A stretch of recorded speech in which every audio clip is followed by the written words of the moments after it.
81 en el alto y en lo duro 40%. Podríamos extrapolar un promedio, digamos.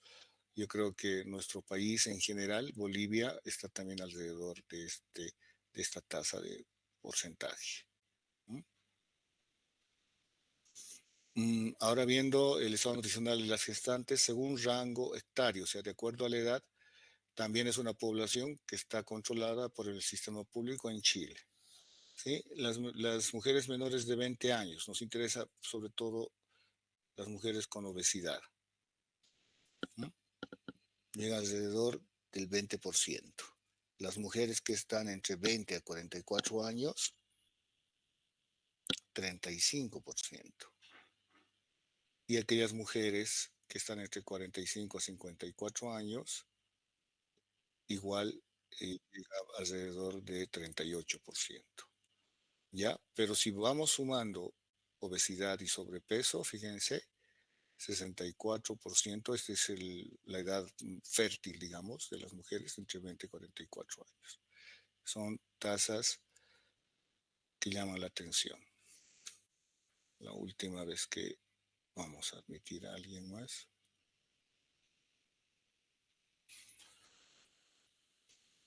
Ya, entonces fíjense, esas tasas sí llaman la atención. Y como les decía, podemos nosotros extrapolar a lo que tenemos en Bolivia, ¿no? Ahí ya se están llevando a cabo actualmente estudios, fíjense, de estas incidencias en este grupo poblacional. Ahora les voy a mostrar el estado nutricional de las mujeres en el 8º mes postparto, ¿sí? Es decir, sabemos que las mujeres embarazadas, si nosotros recordamos un poquito, no está aquí. Las mujeres recuperan su peso a partir del 6º mes, ¿no es cierto? Entre el 6º y el 10º mes postparto ya llegan a recuperar su peso previo al embarazo. Pero hemos querido sacar un promedio más o menos en el 8º mes postparto, cómo estaban estas mujeres. Lo mismo está dividido de acuerdo a la edad. En menores de 20 años, fíjense, el 50% tienen obesidad y sobrepeso. Las mujeres en el grupo más, digamos, más importante, de 20 a 44 años, en el 8º mes llegan alrededor del 70% tienen sobrepeso y obesidad. Y aquellas mayores de 45 años, igual, estas tienen incidencias más altas, alrededor de 80%. Ya que también es importante, ¿sí?, ver cómo está el estado nutricional postparto. Es así que es importante conocer, yo les comento siempre a mis alumnos de las prácticas, conocer la ganancia de peso durante todo el embarazo, ¿ya? Y me voy a ir a esta diapositiva, que es la evaluación nutricional de la gestante, pero aquí está el incremento de peso durante todo el embarazo, ¿sí? Por ejemplo, las mujeres que tienen un IMC normal, es decir, previo al embarazo, la ganancia de peso durante toda la gestación va a ser de 10 a 13 kilos. ¿Ya? Y esta es una modificación del Ministerio de Salud de Chile que también es similar a lo que indica la Organización Mundial de la Salud. Y nosotros también nos adaptamos a estos parámetros. Las mujeres que tienen sobrepeso previo al embarazo, con un IMC de sobrepeso entre 7 a 10 kilogramos, las mujeres obesas entre 6 a 8 kilogramos. Aquí dice 7, otros dicen 8, pero es lo que se recomienda. Y por supuesto, las que tienen bajo peso antes del embarazo, la ganancia será mayor, de 12 a 15 kilogramos. También podemos ver el incremento de peso semanal, es decir, a partir del 2º trimestre, cuántos gramos podría ganar por semana. Por ejemplo, una mujer con un IMC normal puede ganar de 330 a 430 gramos por semana, ¿sí? Una mujer con sobrepeso de 230 a 330 y una con obesidad de 200 a 230. Y por supuesto, la que tiene bajo peso, la ganancia por semana será mayor. Existen situaciones especiales, o sea, embarazos, por ejemplo, múltiples, gemelares, donde la ganancia ya no va a ser, ya no va a ser como de un producto único, ¿no? Va a ser diferente, ¿ya? Pero esas son situaciones especiales. Entonces, bien importante recordar esto, por favor, porque vamos a tomar muy en cuenta, ¿sí? De estos aspectos. Fíjense que es muy importante y tenemos que conocerlos. Les decía, ahora, si nosotros vemos, fíjense esa tabla, que son las recomendaciones para la ganancia de peso gestacional según el Instituto de Medicina de Estados Unidos. Tenemos que recordar que en Estados Unidos los fenotipos de la población en general es diferente, ¿no es cierto? Entonces ellos recomiendan, fíjense, de acuerdo al IMC, también previo al embarazo, si tiene un IMC normal o un peso normal, ¿sí? Hasta 24.9, ellos recomiendan entre 11 a 16 kilogramos. Las que tienen sobrepeso de 7 a 11, que es similar a lo que vemos de 7 a 10, y las que tienen obesidad de 5 a 9.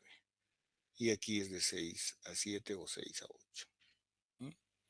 Entonces lo que varía un poquito es aquí en las que tienen un IMC normal, porque les vuelvo a repetir, el fenotipo es distinto, ¿no? Las mujeres son más altas, son más gruesas, la composición corporal es diferente en las mujeres que viven en Estados Unidos.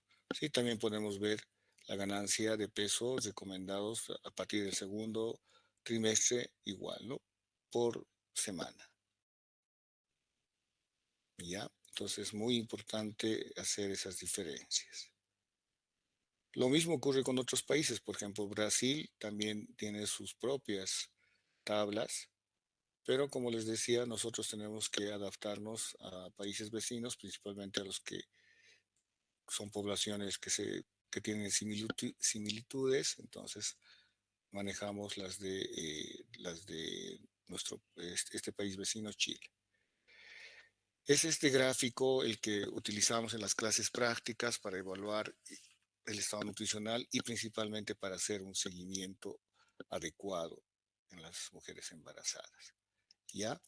Este gráfico, si nosotros lo vemos con un poquito más de detalle, fíjense, este gráfico lo han adaptado dos investigadores chilenos, ya fíjense, es muy antiguo, de 1997, es Eduardo Atalá y Carlos Castillo Durán es otro investigador que se han dedicado a esto y han podido adaptar este gráfico, que como les decía es un gráfico ideal para hacer su seguimiento. Entonces el objetivo de este gráfico es pues que si la encontramos previo al embarazo en la zona de N, que es la normalidad, siga en esta zona hasta terminar el embarazo. Si lo vamos a encontrar en una zona más complicada, por decir, tiene 15 semanas de edad gestacional, porque aquí en esta parte, nosotros en la abscisa podemos ver la edad gestacional y aquí está el IMC.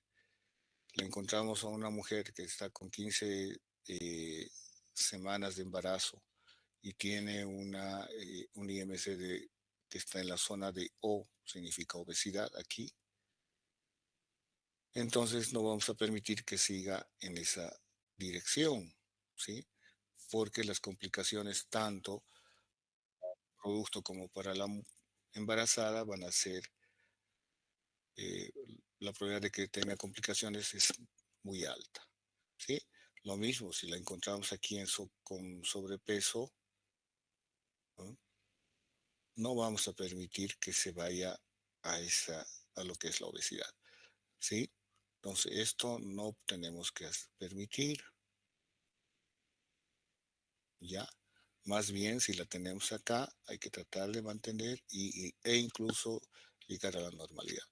Ese es el objetivo de este gráfico adaptado por Eduardo Atalá y Carlos Castillo, fíjense, de hacer un seguimiento y de que podamos ver, prevenir las complicaciones que pueda presentar.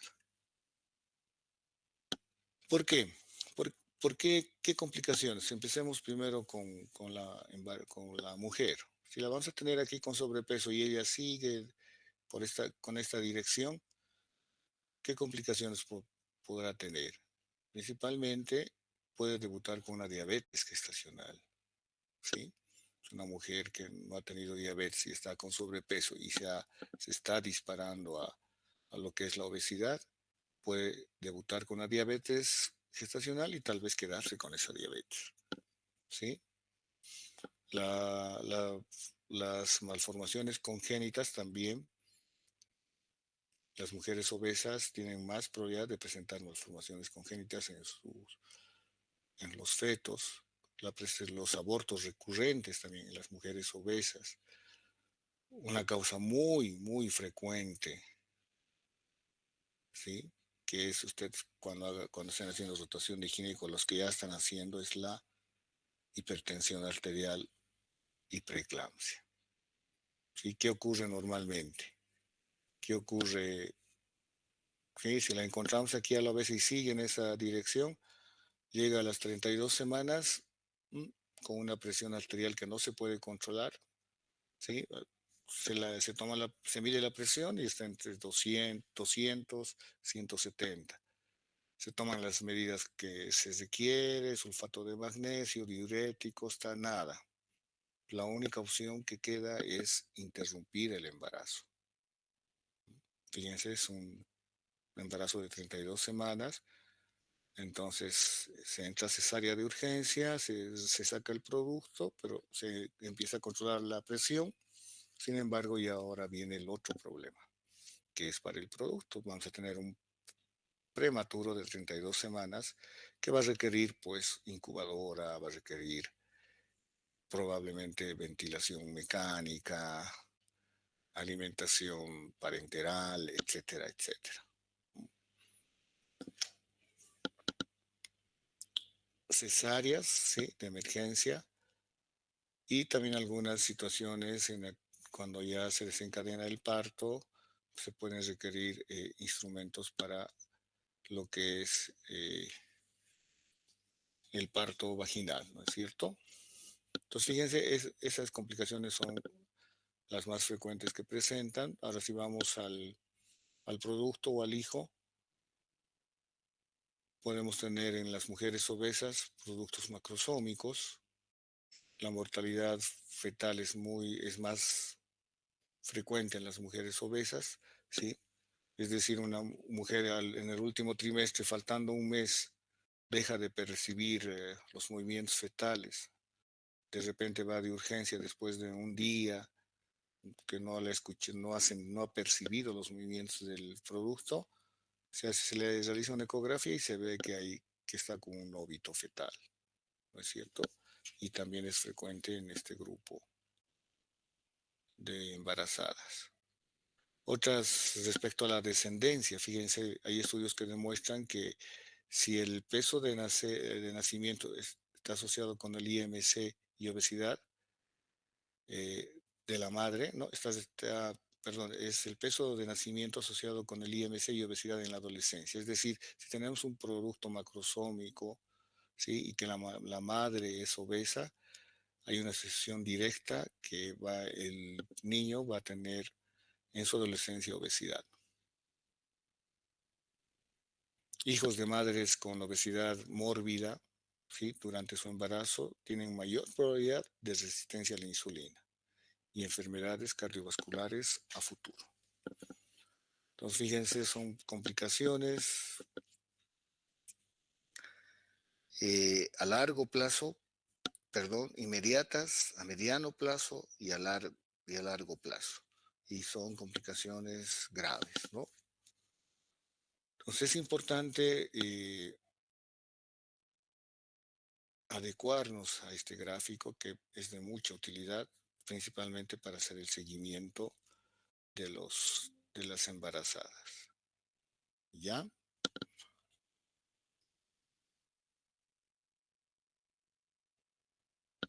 Cuando hablamos de la pérdida de peso, existe una pérdida inmediata después del parto, es decir, alrededor de más 5 o menos, un poquito menos de 5 kilogramos, pero después durante las 2 primeras semanas del puerperio se pierden otros 4 kilogramos.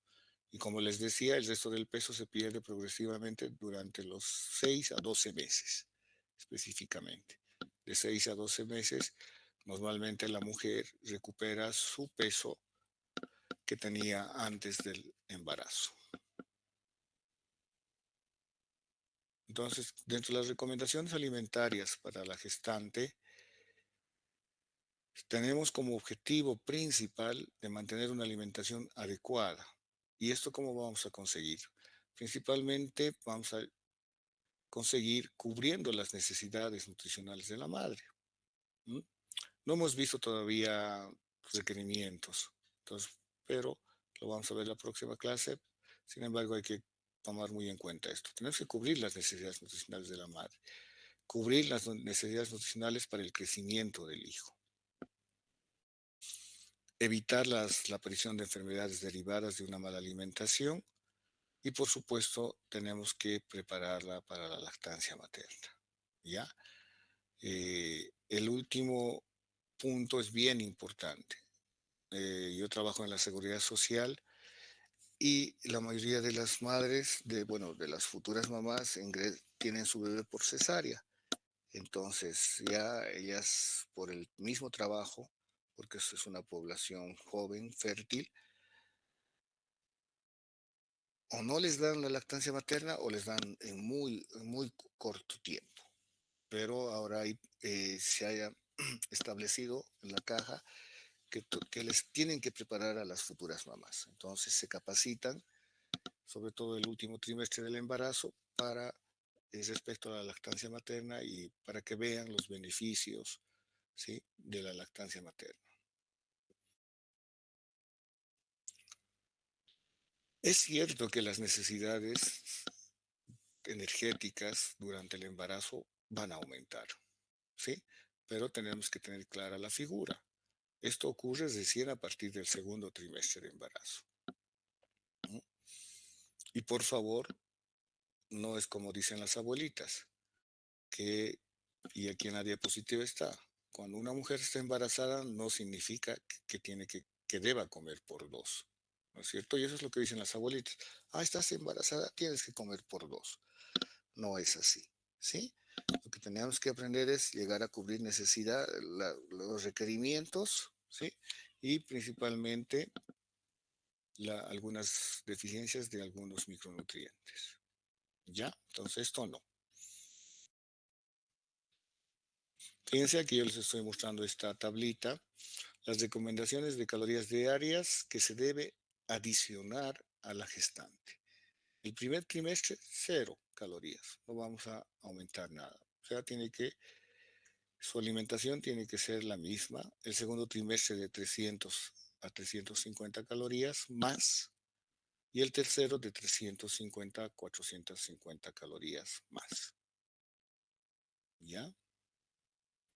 ¿Cuál es la clave de todo esto? Que la alimentación que va a recibir sea una alimentación saludable, variada y completa, que incluya una variedad de alimentos en su justa proporción. Entonces, eso es lo que se hace actualmente. O sea, cuando el ginecólogo ve que hay una mujer con sobrepeso, que tiene obesidad, o vámonos al otro extremo, ¿sí? Si está aquí enflaquecida o con peso bajo, el manejo generalmente es multidisciplinario. Entonces se va a apoyar con la nutricionista, con endocrinología, etcétera, tanto para enflaquecida o bajo peso o la mujer obesa. No es que el ginecólogo la va a manejar, todo eso, no. E incluso también interviene fisioterapia y psicología. Entonces, para todo esto el manejo es multidisciplinario.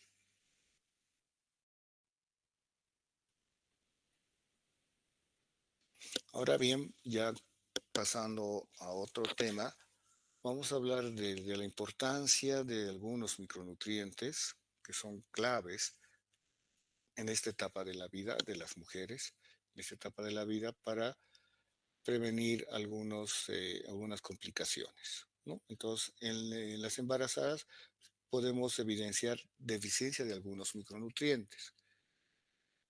Y más aún si la alimentación también es deficiente en micronutrientes, ¿sí? Y vamos a ver que algunos micronutrientes que se encuentran en el organismo en muy poca cantidad está relacionada con la presencia de preeclampsia, partos prematuros, un retraso del crecimiento intrauterino, bajo peso al nacer y también malformaciones congénitas.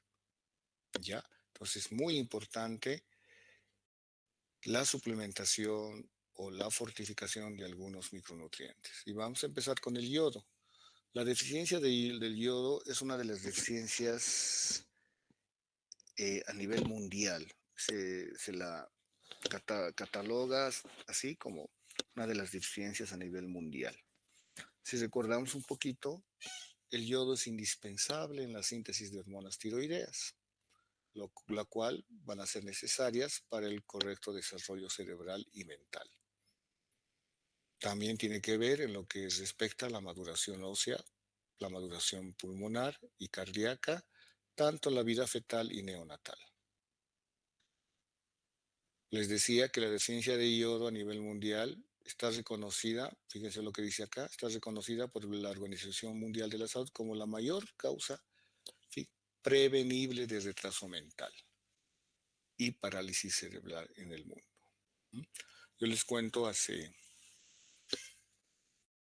más de 25 años ya la deficiencia de yodo era muy frecuente. O sea, nosotros teníamos niños con cretinismo, con retardo mental, y pues se daban cuenta recién cuando tenían 1 año, o sea, no se sentaban, no gateaban, y ya tenían un retardo mental. Y la causa más importante de esos problemas del cretinismo era la deficiencia de yodo. Actualmente, como todos saben, hacer un screening neonatal, es decir, que el screening neonatal implica descartar varias enfermedades congénitas, ¿no? Dentro de esas está el hipotiroidismo. Todos recién nacidos, en las primeras 48 horas se tiene que hacer la prueba de talón, ¿sí? ¿No es cierto? Les pinchan el taloncito, unas 3 gotitas le sacan en un papel filtro y van a determinar si hay deficiencia, ¿sí? Perdón, si hay hipotiroidismo o no. Y esto está relacionado con lo que les decía con el cretinismo. Actualmente ha disminuido notablemente aquí en nuestro país, ¿sí? Y el área rural era la más afectada en lo que respecta a este problema. Pero ya hay una disminución notable, por lo tanto ya el diagnóstico es casi universal para descartar hipotiroidismo congénito. También la deficiencia de yodo está relacionado con abortos, es decir, hay mamás hipotiroideas, ¿no es cierto? Es por eso que también, por lo menos en la seguridad social, se les hace perfil tiroideo, ¿ya? Y aquellas que tienen deficiencia, se va a ver abortos espontáneos, la mortalidad perinatal es más frecuente, anomalías congénitas, les decía cretinismo, sordomudez, estrabismo y alteraciones del desarrollo principalmente cerebral y neurológico. Si nos pasamos más de 2 años, en general puede llegar a ser irreversible desde el nacimiento. Se ha establecido que si hay una deficiencia de yodo, la suplementación durante la gestación con yoduro potásico es ideal, ¿ya? Entonces se recomienda en aquellas mujeres que no alcanzan cantidades diarias recomendadas, es decir, 3 raciones de leche y derivados lácteos, más 2 gramos de sal iodada. Fíjense cuán importante es la sal iodada. Otra de las deficiencias a nivel mundial también, y en este grupo poblacional, es la deficiencia de hierro. ¿Sí? Se estima que más del 40% de las mujeres embarazadas, fíjense, 40% de las mujeres embarazadas a nivel mundial sufren de anemia ferropénica. Es decir, que la anemia por deficiencia de hierro no perdona, ni siquiera a los países de primer mundo, ¿ya? Entonces, en todo el mundo hay este problema de salud, que es la deficiencia de hierro, por lo tanto se toman medidas de prevención para este problema. La deficiencia de hierro se ha relacionado con la prematuridad, bajo peso al nacer, menor desarrollo físico, neurológico, y aquellos recién nacidos son más susceptibles a enfermedades infecciosas y también hay un aumento de la mortalidad perinatal. Es decir, por eso es que la mujer embarazada, cuando acude a su primer control, ¿sí? A su primer control ginecológico, lo primero que hacen es la suplementación con sulfato ferroso, ¿no es cierto? La dosis es de 60 a 120 miligramos de hierro elemental. Lo que, ¿Cómo se da en la consulta ginecológica?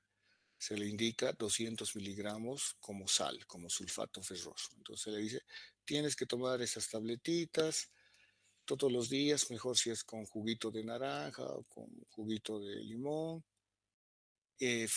no cerca de los alimentos, lejos de los alimentos, y es para prevenir la deficiencia de hierro. ¿Ya?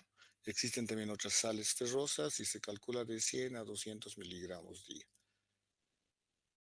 El calcio también es otra deficiencia muy importante y más aún en esta etapa fisiológica de la mujer, porque el embarazo es un proceso fisiológico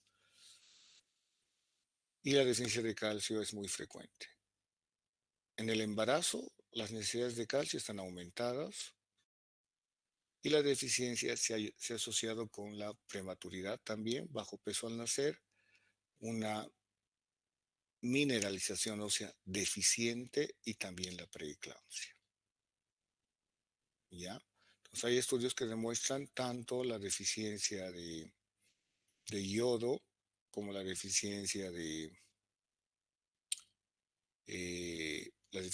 yodo y también la deficiencia de calcio están relacionados con la preeclampsia. La dosis recomendada por la OMS es de 1.5 a 2 gramos día, dividida en 3 dosis desde la semana 20 hasta el final de la gestación. ¿Ya? Entonces, se están proyectando estudios bien interesantes, les cuento, respecto al calcio. El calcio y la vitamina D en las embarazadas, ¿sí? Porque, ¿por qué hay tanta preeclampsia? Incluso no solo en mujeres que tienen obesidad o sobrepeso, ¿sí? Ustedes van a ver en su rotación de ginecología que todos los días vemos mujeres con preeclampsia, mujeres embarazadas. Y se están proyectando estudios donde vamos a ver si hay deficiencia de calcio. El ácido fólico también es otra deficiencia muy importante. Si recordamos un poquito, el ácido fólico interviene en la síntesis de ácidos nucleicos, eritropoiesis, metilación de lípidos, mielina, proteínas y en la producción de metionina a partir de homocisteína. ¿Cuál es la complicación más frecuente del ácido fólico? La deficiencia del ácido fólico durante el desarrollo embrionario se ha relacionado con defectos del tubo neural, ¿no es cierto? Que es mujeres que tienen deficiencia de ácido fólico, la probabilidad de que tengan fetos con defectos del tubo neural es alta. Labio leporino también, cardiopatías congénitas, abortos espontáneos y niveles elevados de homocisteína, pudiendo ser la causa de efectos teratogénicos como el aborto, desprendimiento prematuro de placenta y también la preeclampsia. ¿Sí? También se le suplementa a la embarazada con ácido fólico. Y aquí está esta diapositiva donde vamos a mencionarla, que es muy importante. Fíjense respecto al ácido fólico. Se recomienda la suplementación con ácido fólico todos los días a todas las gestantes, una dosis de 400 microgramos día y 5 miligramos en pacientes de riesgo. Es decir, ¿cuáles son aquellas pacientes de riesgo? Que aquellas mamás que hayan tenido un hijo anterior con algún defecto del tubo neural, es decir, con espina bífida, historia familiar, de defectos de tubo neural, madres diabéticas, tratamiento de anticonvulsivantes y algunos antagonistas del ácido fólico, ¿ya? Pero como prevención, entonces se da una dosis de 400 miligramos día y cuando ya hay antecedentes, ¿sí? 5 miligramos día. Lo ideal, lo ideal que se debe comenzar al menos un mes antes de la concepción, o sea, al menos un mes antes del embarazo y durante las primeras 12 semanas de la gestación y prolongarla durante todo el embarazo en situaciones de síndrome gemelo o presentan enfermedades crónicas. ¿Ya?